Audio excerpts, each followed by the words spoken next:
Smit, qandaysan? Nima yangiliklar? Hurmatli xaridorlar, kichik o'zgarishlar munosabati bilan bizning do'konimizda pulni qaytarish butunlay. Nega kecha ziyofatga kelmading? Nahotki u shaharni tark etgan bo'lsa, lekin axir Jinho D darajali ovchi-ku. Va yana oddiy odamlar bunaqa katta olomonda uni yo'q qilishlari dargumon. Agar Jinho ovchilar byurosi joylashgan joydan farqli ravishda boshqa tomonga olib ketilgan bo'lsa, u darhol nimanidir g'alati ekanligini sezgan bo'lardi. Va eng muhimi, o'g'ri odam menga kalavani uchun qildirib ketgan Quzg'unlar gildiyasi. Agar bu narsa Quzg'unlar gildiyasiga aloqador bo'lsa, unda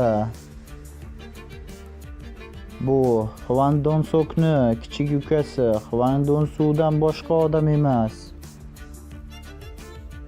Va akasining o'limi haqidagi haqiqatni bilish uchun bizni Amerikada bo'lganimizda tuzoqqa tushirishga qaror qilgani aniq. Axir o'sha reyddan faqat Jinho va men tirik qolgandik. Hwang Dong-su bizni akasini o'limida gumon qilayotganiga ishonchim komil. Wu Chinjol bizni ogohlantirgan narsa o'shanda sodir bo'lgandi. O'shanda qilgan ishimdan afsuslanmayman, lekin ammo men u bilan bitta bo'lsa ham askar qoldirganimda edi, bu sodir bo'lmasdi. Agar Jinho bilan nimadir sodir bo'ladigan bo'lsa,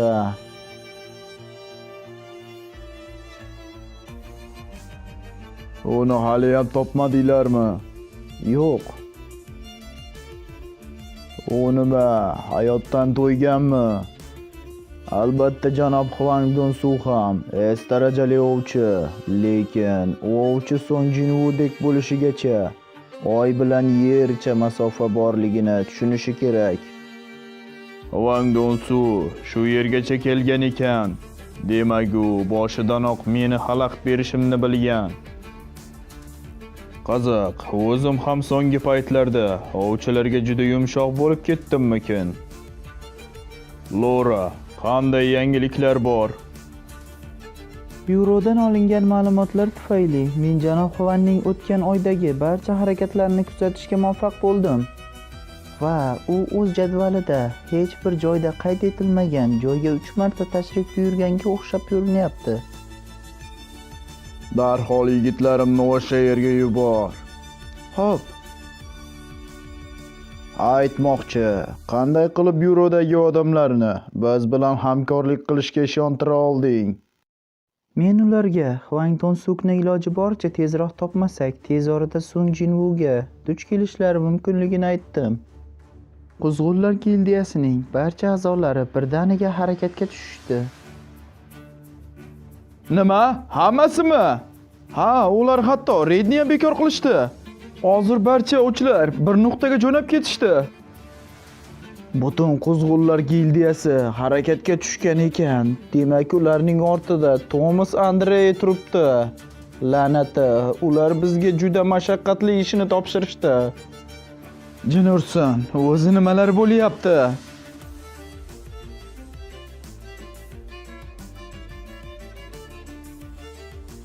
Hammasi yaxshi bo'lishiga ishonching komilmi? Aytdim-u, men senga Uni o'ldirmaymiz. Men shunchaki bir narsaga oydinlik kiritmoqchiman. Janob Thomas mendan Song Jinwuga tegmasligimni so'radi va menim boshidanoq u bilan aralashish niyatim yo'q edi. Axir meni savolimga javob bera oladigan yana bittasi bor edi-ku.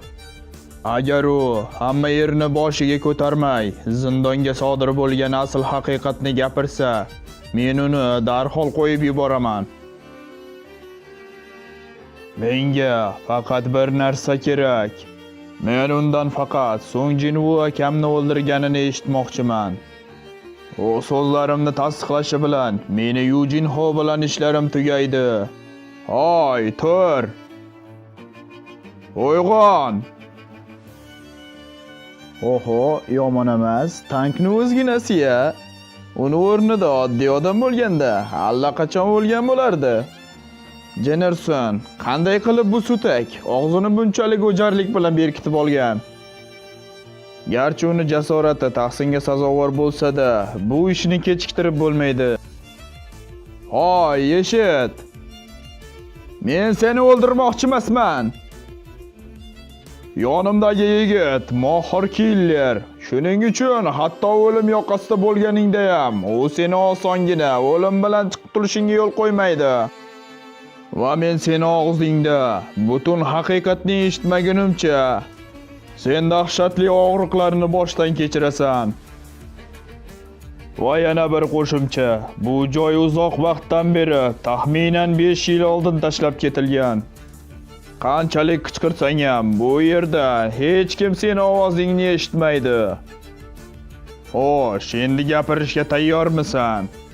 Idi. Nima?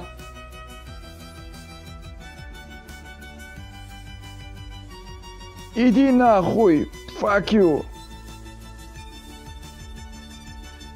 Janob Huang Donsu, ehtiyot bo'ling. Qandaydir pulni deb qotillikka aralashib qolishni olamayman. Albatta bundan ko'ngli to'q bo'lsin. Uni qoldiringlar. Bilmoqchi bo'lgan hamma narsalarimizni yetarlicha bilib oldik deb o'ylayman.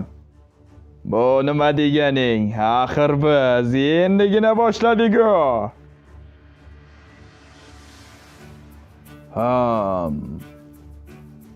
Bu yana nima? Orkmi? Yaqin atrofda yangi zindon ochildimi? Qiziq, janob Huang, u sizni ko'rgandan qo'rqib ketganga o'xshaydi. Hozir hazillashishga vaqtim yo'q. Almashuv.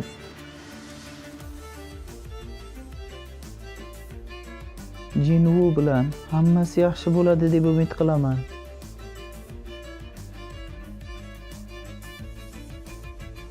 Hukmdorning onasi. Agar kimdir hukmdorning jahlini chiqarishga jur'at etsa, uni yashashga haqqi yo'q. Endi AQShdagi voqealarga to'xtalsak, hozirda Ovchilar byurosi tomonidan tashkil etilgan tadbirda Jina, qara, akangni ko'rsatishyapti. Rostdanmi? Hukmdor. Bu tuyg'uni oldin ham his qilganman. Aftidan hukmdorni jahli chiqqan. So'nggi paytlarda zindonlardagi mahluqlarning qandayligini oldindan aytib bo'lmaydigan bo'lib qoldi. U yerda nima kutib turganini bilmaymiz. Shuning uchun ehtiyot bo'linglar. Hech kim aziyat chekmasligi kerak. Yo Xudoyim. Nima bo'ldi? Sionim, soya, oyog'ingiz ostidagi soya hozirgina qimirladi. Yunte, senga necha marta qaytarishim kerak? Reyddan oldin ichma. Lekin Sionim, bugun og'zimga bir tomchi ham olmadim. Sening soyang xuddi jonlanganday bo'ldi. O'lay agar aldamayapman. Bunaqasi ketmaydi. Bugun sen dam ol. Sionim, men aldamayapman. To'xta. Nima? Mashinani to'xtat. Jennerson, boshlandi.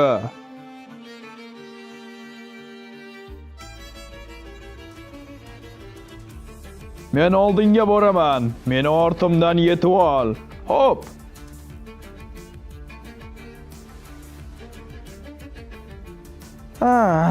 Ertaga yana yetkazilgan zarar uchun kompensatsiya cheki keladi. Jennerson nahotki shunchaki mashinada keta olmasa?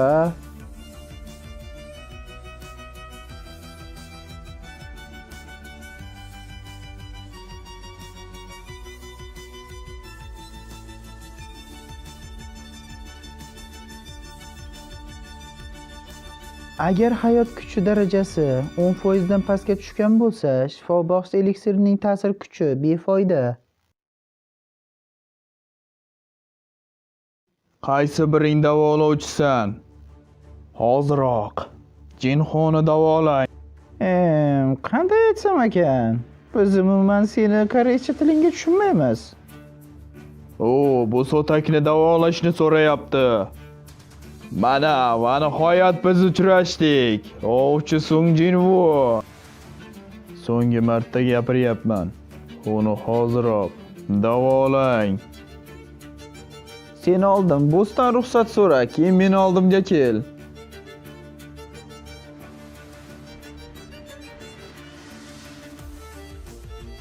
Xo'sh, davolovchimisan? Janob Xvan, siz bu yigit Sung Jinvuga aloqadorligini aytmadingiz. Men sendan aniq qilib so'radim. Jinxoni davolay olasanmi? Yo'q, men. Xuddi o'ylaganimdek, meni akam Xvan Donsukni sen o'ldirgansan, shundaymi? Sionim. Xvan Donsukni ukasi. Xvan Donsuk, ehtiyot bo'l. Voysashni bas qilib, kuch to'pla. Hoy, javob ber. Sung Jinvu, meni akam va uni guruhini sen o'ldirdingmi?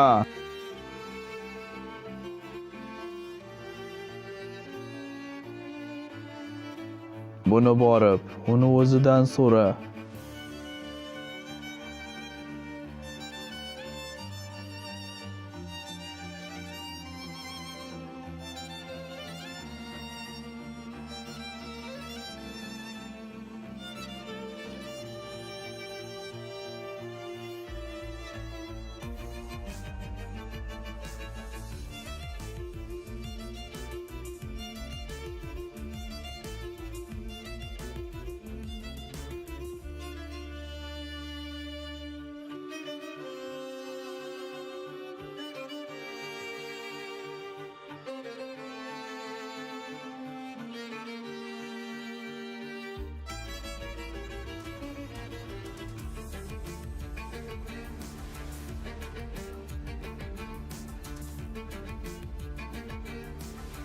To'xta! Men unga sen bilan aloqador bo'lgan ishlarga aralashmasligini aytgandim. Wang Donsu, u hali ham tirikmi? Hozircha. Unday bo'lsa, sen bilan suhbatimiz ancha qisqa bo'ladi. Men o'zimni hech narsa sodir bo'lmaganday tutaman. Sen esa uni qo'yib yuborasan. Xo'sh, qaysi yo'lni tanlaysan? Agar rozi bo'lmasam-chi? Unda bu suhbatimiz yakunlandi deb qo'rqaman. Bilganingni qil. Ajoyib. Endi bunga aralashishingdan boshqa iloji yo'q, Tomas. Meni o'rnimga bu la'natini adabini ber. Sung Jinvuni narigi dunyoga ravona qil. Menimcha sen meni kimligimni ham bilmaysan. Menga baribir. Xo'sh, kim ekansan? Tushunarli. Agar u meni biroz bo'lsa ham bilganda, bunchalik o'ziga ishonib yubormagan bo'lardi. Tomas Andreya kambag'al muhojirlar oilasida tug'ilgan. Shuning uchun ko'pchilik unga nafrat ko'zi bilan qaragan. Lekin shunga qaramay, borliq unga bu dunyodagi har bir insonning orzusi bo'lgan ajoyib qobiliyatni ato etdi. Ajoyib kuch. Boshqalarni ezib tashlashga qodir bo'lgan kuch. U har doim o'zining tug'ma qobiliyatini janglarda namoyon etgan.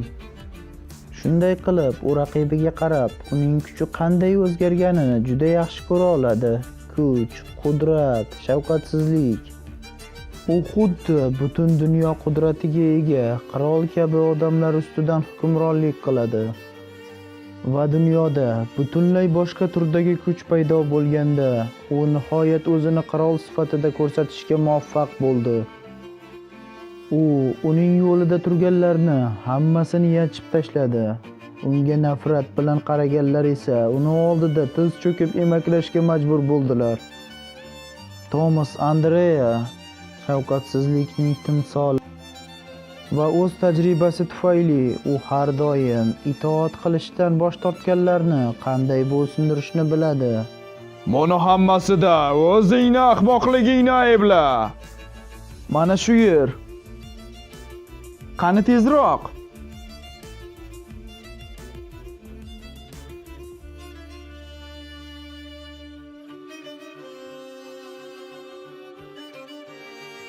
Thomas, hammasi yaxshimi, janob?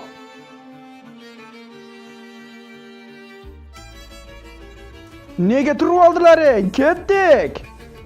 Jinxoni eng yaqin kasalxonaga olib bor. Shifokorlar unga g'amxo'rlik qilsin. Ular har qanday holatda ham qutqarib qolishlari shart.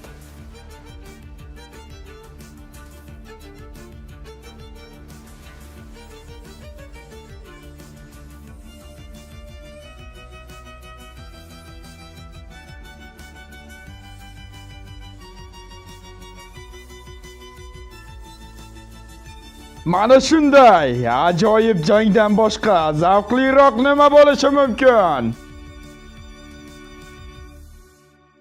Hozir Hwang Dong-suning qasosi menga umuman qiziqmas. Obro'yimni qaytarib olishning faqat bitta yagona yo'li bor.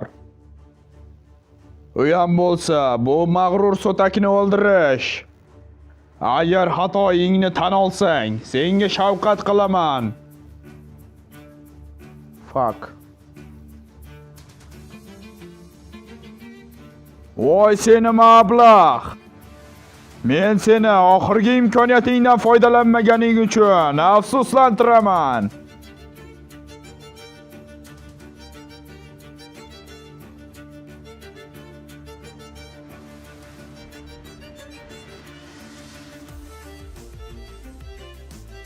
Qani, kel.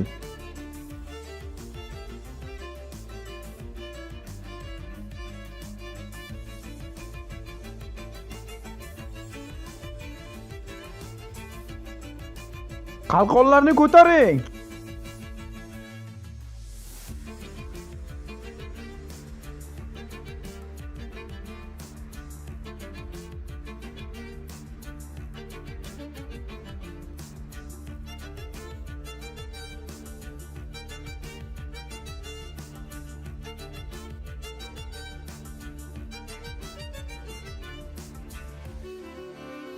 Ularni bizga qarshi imkoniyatlari yo'q.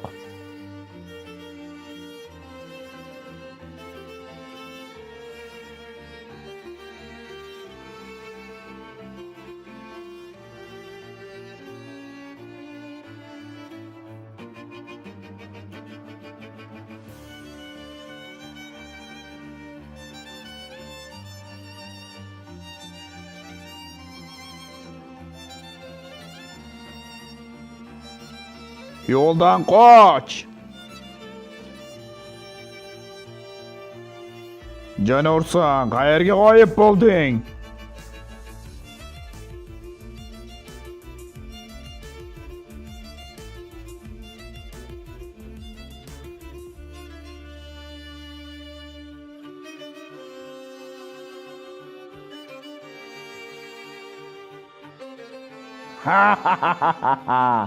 Seningcha milliy darajadagi ovchi qandaydir o'yinchoq deb o'yladingmi?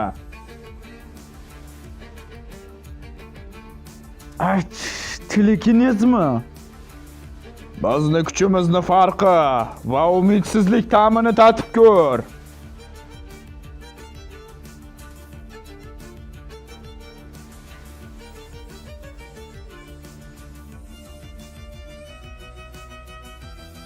Bu yana nima? U meni shunday sindirmoqchi bo'ldimi?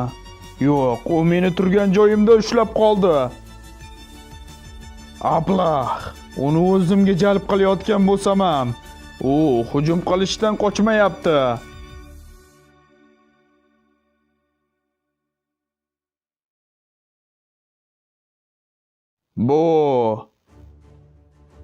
Bu meni qonimmi? Nima deganding? Kuchimiz farqi va umidsizlik ta'mini tatib ko'rmadi.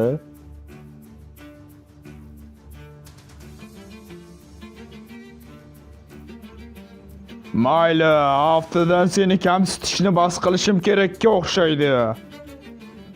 Kuchlanish. Janob White, balki bu yerda nima bo'layotganini tushuntirib berish vaqti kelgandir. Hozir batafsil tushuntirishga vaqt yo'q. Gapiring, nimalar bo'lyapti o'zi? Balki siz oddiy fuqaro sifatida buni tushunmassiz, lekin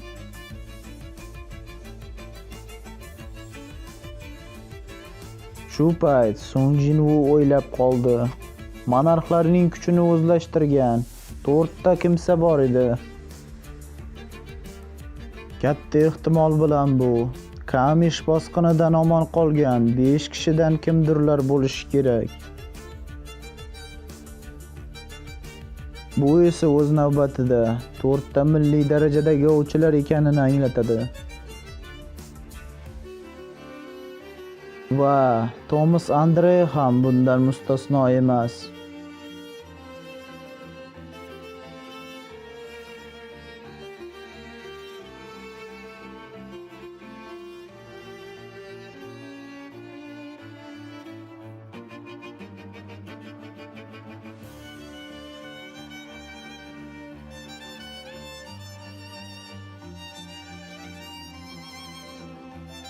Qopqon! Ustozdan uzoqroq turinglar! Qochinglar, tezroq!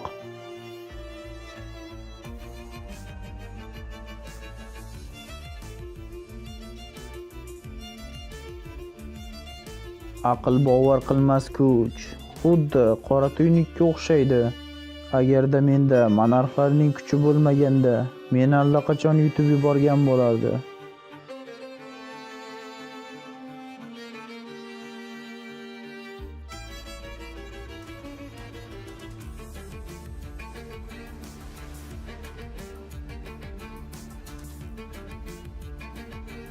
Bu safar bu imkoniyatni qo'ldan boy bermayman.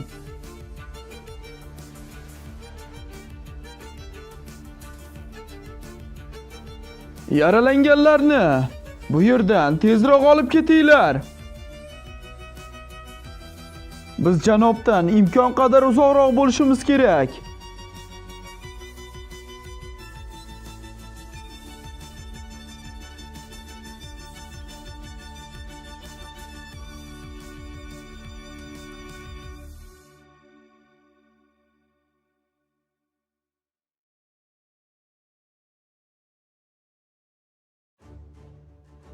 Tutilding.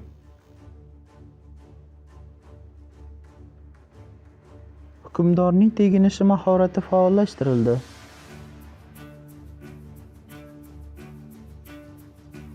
Nima? U bu safar meni o'ziga yanada ham tezroq jalb qilyaptimi? Rostdan ham u yuzma-yuz jang qilishni xohlayaptimi? Mayli, unday bo'lsa, bu chaqiruvni qabul qilishga hamisha tayyorman. Kuchlanish.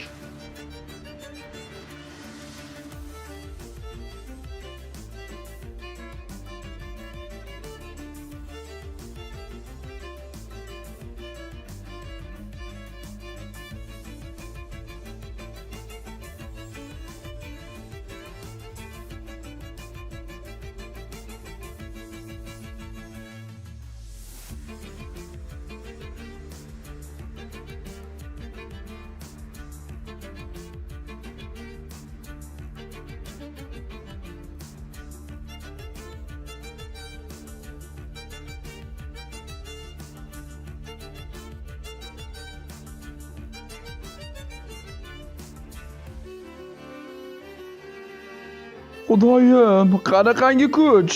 U yerda qanday maxluqlar jang qilishyapti o'zi? Holat jiddiy. Hamma narsaga tayyor turishimiz kerak.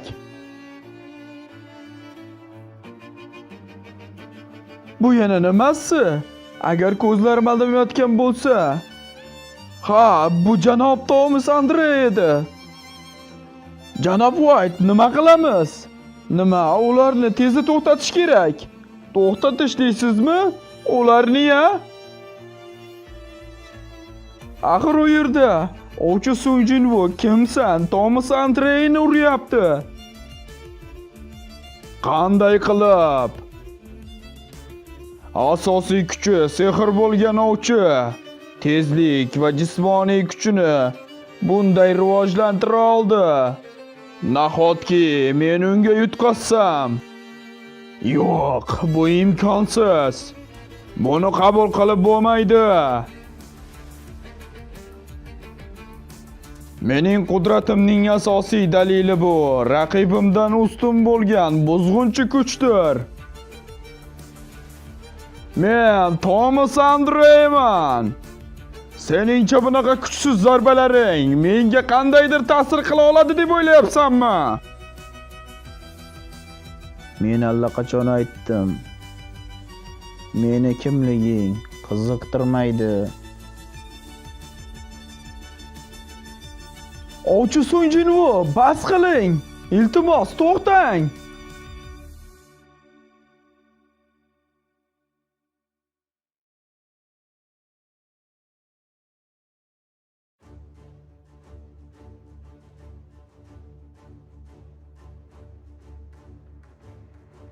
Bo'ldi.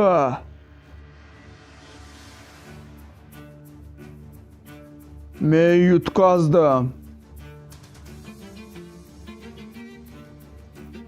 Tomas Andreyni o'tdi, qum xaltasi kabi do'pposlab tashladi. Qiziq, butun dunyoda buni qila oladigan qancha ovchi bor ekan? Yo'q, aksincha, bunday qila oladiganlar o'zi bormi?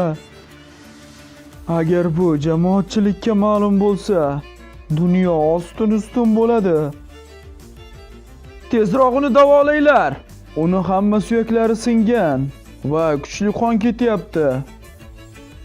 Uni jarohatlarini yolg'iz o'zim hal qila olmayman. Boshqa davolovchilar bilan birga davolashimiz kerak. Janob Tomas dunyodagi eng kuchli ovchilardan biri bo'lgani uchun faqat bu miqdordagi zararga dosh bera oldi. Uni o'rnida boshqasi bo'lganda u 10 martala bo'lgan bo'lardi. Aftidan o'lganlar yo'qqa o'xshaydi. Oyog'im. Ovchi Hwang Dongsu nafas olmayapti. Uni yuragi urmayapti. Va yana ovchi Sung Jinwoni ham topolmayapmiz.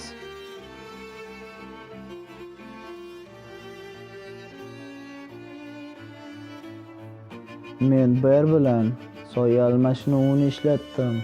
Hozir biz Seuldamiz. Sen ham Koreyada bo'lganingga ancha bo'lgandir, a? Menimcha hozir Ber bor kuchini Jinxoni davolashga sarflayapti. Hukmdor. Nima? Iltimos, menga ism bering. Darajasi 1, general. Xo'sh, agar sen ochko'zliging tufayli o'lgan ekansan, Gritga nima deysan? Senga yoqdimi? Hwang Dongsu. Minnatdorman, hukmdorim. Endi esa dastlabki holatingga qaytishing mumkin. Keyingi kun Xalqaro gildiyalar konferensiyasi. Bu yerda muxbirlar ko'p ekan. Haftadan kechagi jang hammani qulog'iga yetib borgan ko'rinadi. Menimcha bugun siz uchun odamlar nazaridan chetda qolish juda qiyin bo'ladi. Demak, bu odam Qozg'unlar gildiyasini o'sha kuyga solgan odammi? Biz ovchi Hwang Dongsuning sheriklaridan guvohlik oldik. Tez orada ovchilar uyushmasi sodir bo'lgan voqea yuzasidan hisobot e'lon qiladi. Boshqa Hwang Dongsu haqida o'ylashni xohlamayman. Hozir bu konferensiyaga faqat bitta sabab bilangina keldim. Qolganlari muhim emas. Bu naushniklar orqali sizga brifingda bo'layotgan narsalar tarjima qilib turaman.